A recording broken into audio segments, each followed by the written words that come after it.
Rebonjour à tous, les pirates, les guerriers, les warriors et les compagnons de ceux-ci. Ça y est, la petite vidéo cicatrice donc à J14. Personnellement, je suis absolument ravie. Voilà, je pense que j'ai super bien fait d'arrêter de fumer. Comme je le disais dans la vidéo d'avant, d'après ce qu'on m'avait dit, parce que j'avais pas encore osé enlever les pansements, les cicatrices étaient super fines, étaient super propres, donc là j'ai osé les enlever et les nettoyer, et donc je vais vous montrer. Tout d'abord, on va commencer par celle dans le cou, parce que c'était franchement celle qui me faisait le plus peur. L'infirmier qui est passé il y a quelques jours, 5 jours, m'avait fait un petit peu flipper en me disant « Ouh là là, ils vous ont pris un gros bourrelet de peau, ça risque de faire une grosse cicatrice, machin », enfin bref, le gars m'a fait bader. Voilà, c'était juste un petit coup de stress pour rien, parce que la cicatrice, là voilà, tadam, à J+14, moi je trouve ça plutôt cool. Voilà, je vous la montre d'un peu plus près. Voilà, donc vous pouvez voir que c'est encore un petit peu rouge au niveau des sutures. En même temps, on vient juste de les enlever, donc ça me paraît un peu logique. C'est encore un peu cartonné, ça a passé 14 jours sous pansement, donc c'est normal. L'infirmière m'a bien dit, bon là je vais pas le faire parce que forcément j'ai pas les mains très propres, je viens de toucher ma tablette, de donc passer les mains, pas hésiter à masser, machin. Bon, c'est un peu tôt pour mettre des crèmes, de l'aloe vera, tout ça. Je suis une grande adepte d'aloe vera, hein. J'avais des dreads il y a peu que je tournais rouler à l'aloe, donc je suis une grande dame d'aloe vera, j'en ai un pied énorme. Du coup, comme ça marche aussi très bien sur les boutons, les cicatrices, les choses comme ça, je vais soigner ma cicatrice avec ça d'ici une quinzaine de jours, hein, pour l'instant juste tranquille. Voilà, je lui fais prendre l'air quelques heures par jour.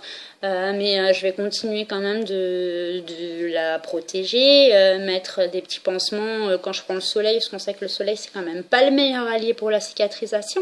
Donc je vais la laisser tranquillement se terminer. Maintenant je vous montre celle du Steam, dans le même esprit, hein, franchement tout aussi fine. Voilà. Ça c'est celle du Steam, donc là du coup avec la lumière qui arrive en face, je suis pas sûre que vous voyez bien le simulateur, mais il est là, mais vraiment vous voyez contre l'aisselle, donc ça empêchera ni les décolletés, ni voilà, je sais qu'il y a des nanas, moi la première qui se posait des questions par rapport à mon dieu, mais si je mets des robes, ça va se voir dans le décolleté, machin. Voilà, là franchement, à moins que je me balade en topless, va falloir faire fort avant de le voir. Voilà, la cicatrice, là, tout aussi fine, tout aussi nette.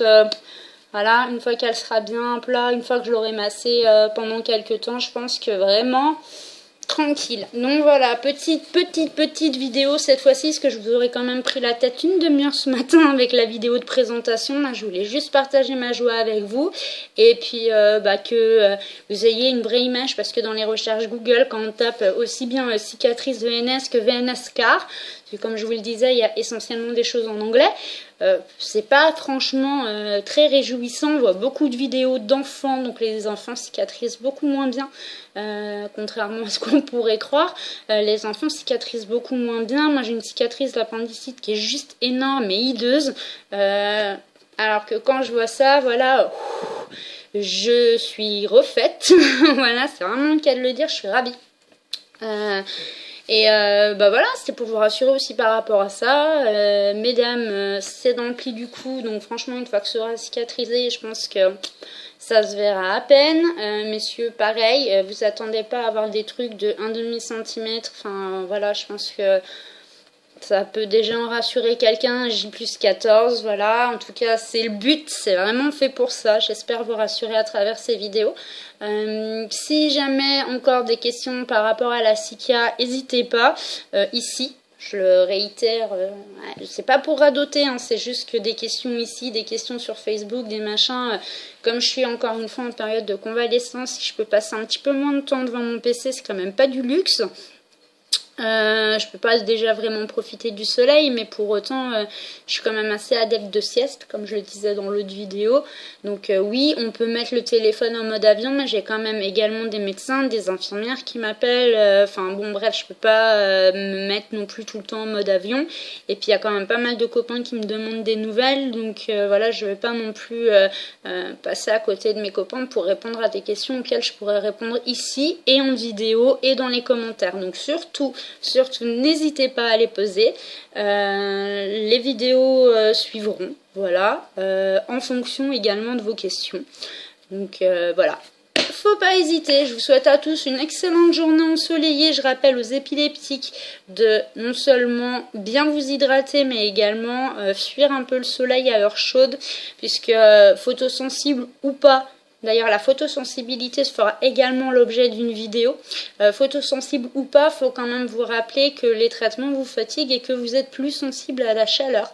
Donc n'hésitez pas à bien vous hydrater et à vous mettre à l'ombre. Voilà, tenez-vous au frais dans la mesure du possible. Bien sûr, ceux qui travaillent, vous choisissez pas. Mais dans la mesure du possible, essayez de vous tenir au frais. Voilà, je vous embrasse.